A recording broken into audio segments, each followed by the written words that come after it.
নামাজের মধ্যে একটা ধীরস্থিরতা আছে, নম্রতা আছে, বিনয় আছে। আল্লাহ তাআলা বলেন ওয়াকুমু লিল্লাহি কানিতিন, তোমরা আল্লাহর প্রতি বিনয়ের সাথে দাঁড়াও। এমনভাবে দাঁড়াবেন না যে আপনি নামাজে আল্লাহর সামনে দাঁড়াচ্ছেন, এটা বোঝাই যায় না। কিছু ভাইরা নামাজের সময় এইভাবে দাঁড়ায়, এইভাবে বুকের উপরে হাত বাঁধে। এরকম করবেন না দাদু।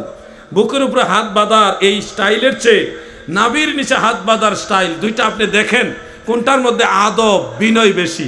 আপনার দৃষ্টিতে আপনি বিচার করে দেখুন। আল্লাহ তাআলার আদেশ ওয়াকুমু লিল্লাহি কানিতিন, তোমরা আল্লাহর প্রতি বিনয়ের সাথে দাঁড়াও।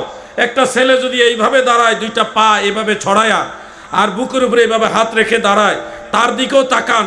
আর পাশে আরেকটা ছেলে স্বাভাবিকভাবে পা দুইটা এইভাবে কিবলার দিকে রেখেছে আর নাভির নিচে এভাবে ধরেছে। দুইটা লোকই তো দাঁড়িয়েছে, একজন পা দুইটা বেশি ছড়াইয়া বুকের উপরে হাত দিয়েছে, আরেকজন পা দুইটা স্বাভাবিকভাবে এইভাবে রেখে নাভির নিচে হাত ধরেছে। দুইজনের দণ্ডায়মান অবস্থার দিকে আপনি লক্ষ্য করে দেখবেন, যিনি নাভির নিচে হাত বেঁধেছেন, পাগুলি স্বাভাবিক রেখেছেন, তার মধ্যে আদব বিনয় বেশি দেখা যায়। ঠিক কিনা ভাই? অতএব নামাজের ক্ষেত্রে কোন শায়েখ এসে কি বলল সেইগুলি না খেয়াল করে সলফে সালিহিন যেভাবে বলেছে ওইভাবে নামাজ পড়েন।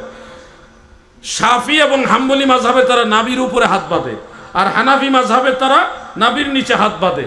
আমাদের সহি দলিল রয়েছে, কিন্তু এই সহি দলিলগুলি অনেকে জানে না, মনে করে আমাদের নামাজটা মানে জয়ীফ হাদিস। অরিজিনালি আমাদেরটাই হলো সহি হাদিস। না জানার কারণে অনেকে ভুল তথ্য ছড়ায়।